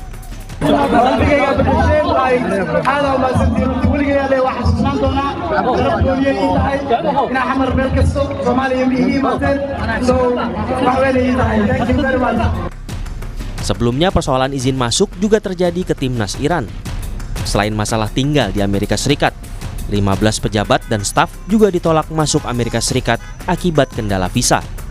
Menteri Olahraga Iran Ahmad Dunyamali menilai penolakan visa ini sangat tidak profesional. داشتنی‌ها که خب از ابتدا بوده و به هر صورت کاملا رفتار غیر حرفه‌ایه و حتما شما بهتر از من می‌دونید که این رفتارها مختص ایران نیست. شما خیلی از کشورها با کشور میزبان مشکل دارن و الان اعتراضات خیلی زیادی از طرف کشورهای مختلف.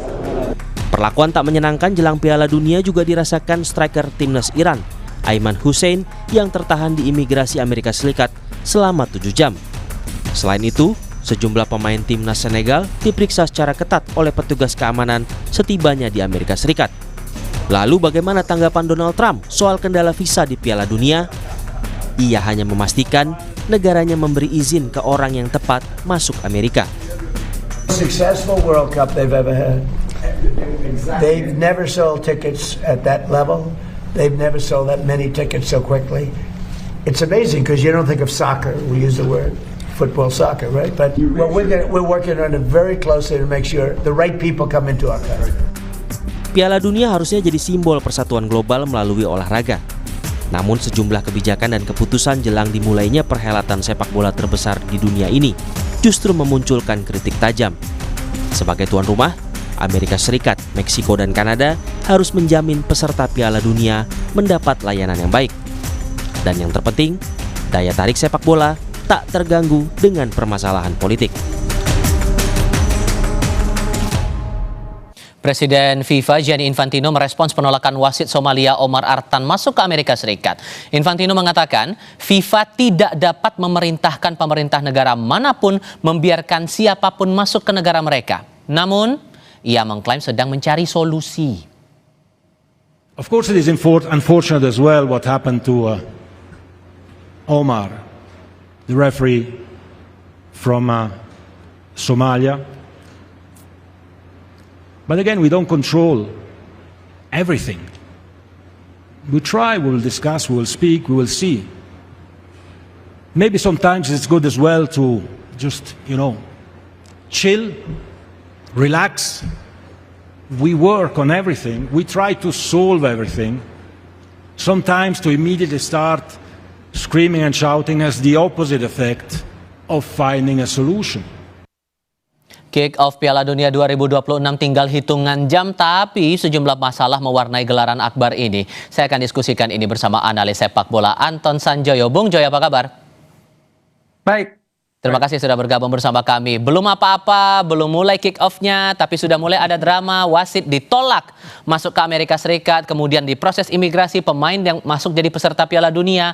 Kesulitan dalam proses imigrasi, tertahan dulu. Walaupun kita berharap jangan ada urusan-urusan politik bercampur baur dengan olahraga, tapi kalau sudah seperti ini, apakah ini akan berpengaruh juga dengan gegap gempita Piala Dunia tahun ini? Ya, bahkan saya sempat berpikir bahwa Amerika Serikat ini sudah gagal menjadi tuan rumah sebelum kick-off Piala Dunia ya. Gagal dalam arti menjamin kenyamanan dan keamanan peserta, penonton, supporter, semuanya gitu loh. Tapi kan ini memang berawal dari kebijakan Presiden Donald Trump dalam kerangka menurut dia melindungi negerinya dalam kasus imigrasi yang membuat negara itu konon menurut dia kesulitan lah gitu. Dan sepanjang 2025 kan Amerika Serikat sudah mendeportasi 500.000 imigran.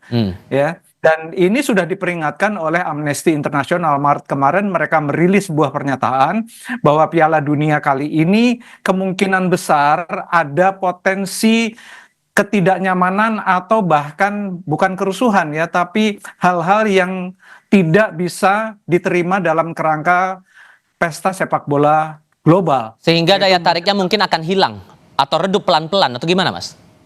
Kalau daya tariknya sih tidak akan hilang, cuma orang-orang yang datang bukan saja sebagai pemain, sebagai pelatih dan sebagai wasit, tapi juga para penonton, supporter, media dari berbagai negara. Kan sebelumnya kan Trump mengeluarkan lebih dari 39 travel ban kepada 39 negara kan. Dan ini kan menyangkut masalah ketika pesta dunia, semua negara yang hadir di sana adalah para peserta, seluruh dunia media juga pada datang ke sana, dan ini kan menimbulkan masalah keamanan dan sudah dipastikan akan tidak terlalu nyaman bagi para pendatang. Dan ini yang sudah diwanti-wanti oleh Amnesty International dan terbukti kan, wasit tidak bisa masuk, tim Iran 15 orang tidak bisa masuk, striker dari Irak ditahan 7 jam diinterogasi, kemudian kemarin juga tim Uzbekistan diperlakukan seperti dalam tanda kutip penjahat. Kan ini menurut saya sudah mencoreng wajah Amerika Serikat. Belum lagi masalah di Meksiko loh, kan masih ada juga masalah ketika satu kota dikuasai oleh geng dan pemerintah tidak bisa apa-apa, harus memindahkan banyak sekali pertandingan. Ini kan juga masalah gitu. Bukan dibandingkan, saja itu, sorry saya potong Bung Coy. Kalau dibandingkan dengan pelaksanaan Piala Dunia tahun-tahun sebelumnya, apakah nuansa-nuansa politik yang semacam ini juga pernah terjadi? Rasanya sih tidak pernah ya, setegang apapun konstelasi politik dunia, nggak pernah berpengaruh pada pesta global Piala Dunia. Yang paling saya ingat adalah tahun 80-an ketika Rusia atau Uni Soviet waktu itu memboikot Olimpiade karena dia membalas boikot yang dilakukan juga oleh Amerika Serikat, tapi tidak seperti setegang seperti sekarang, sekacau seperti sekarang. Jadi belum pernah ada.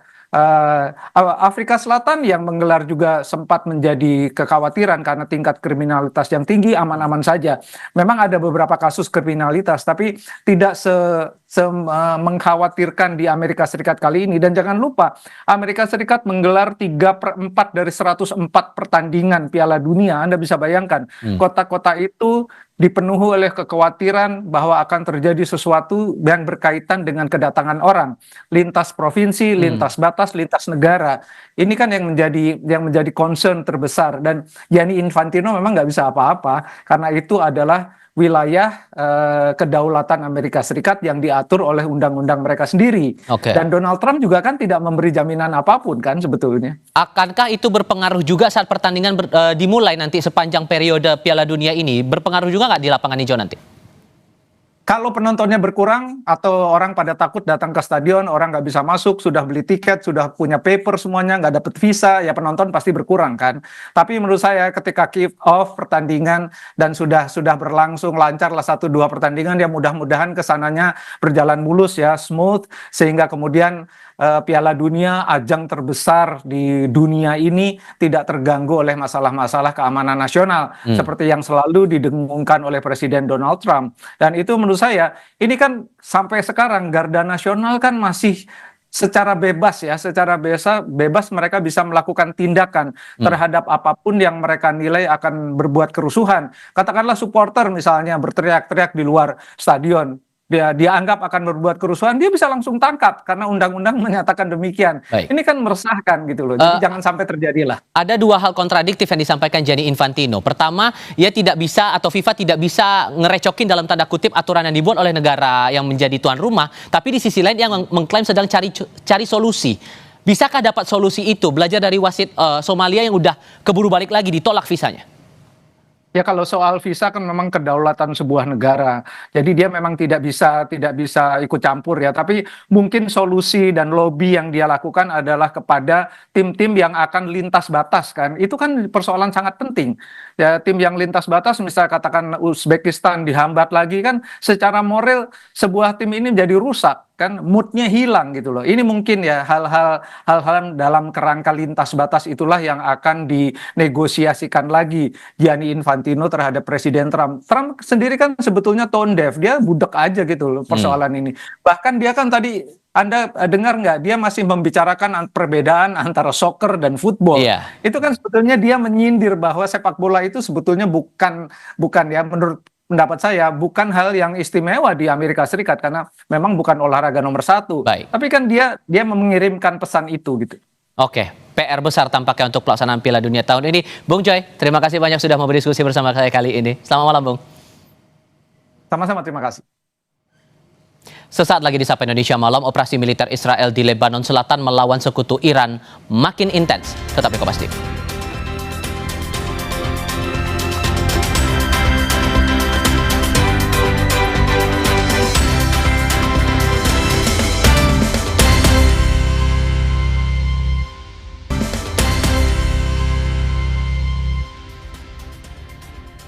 Indonesia Malam, saudara, operasi militer Israel di Lebanon Selatan melawan sekutu Iran makin intens.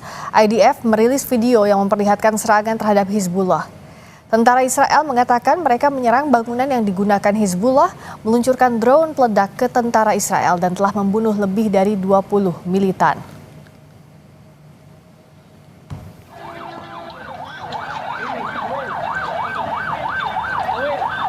Masih di Lebanon Selatan, kendaraan-kendaraan terbakar saat drone Israel menargetkan sebuah kendaraan di kota Sidon. 2 orang yang sedang berada di dalam mobil tewas akibat peristiwa tersebut. Begitu tiba di lokasi, tim penanggulangan sipil langsung memadamkan api.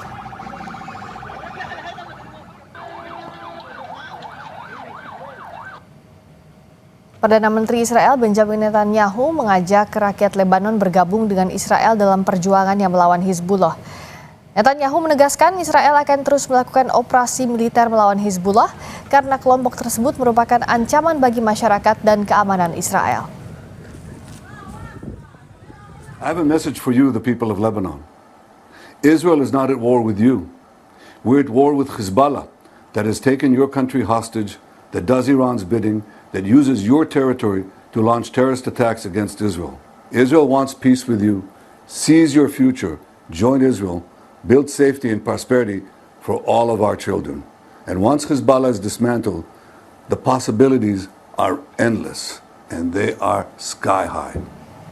Anda telah menyaksikan Sapa Indonesia Malam kali ini. Saksikan analisis tajam dan rangkuman drama perburuan tahta tertinggi sepak bola dalam Sapa Amerika setiap hari mulai 11 Juni hingga 20 Juli 2026 di program-program unggulan Kompas TV. Terima kasih Anda telah menyaksikan program Sapa Indonesia Malam hari ini.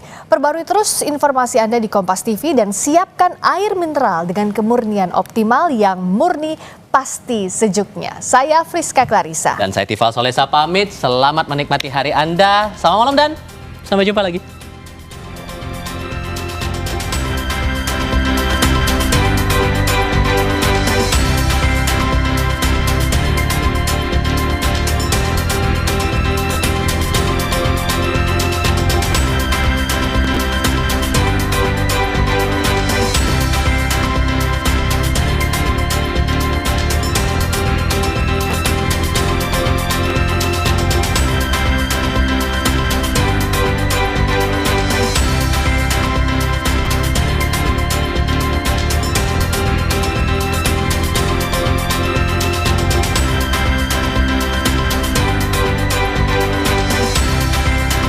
Terima kasih Anda telah menyaksikan Sapa Indonesia Malam.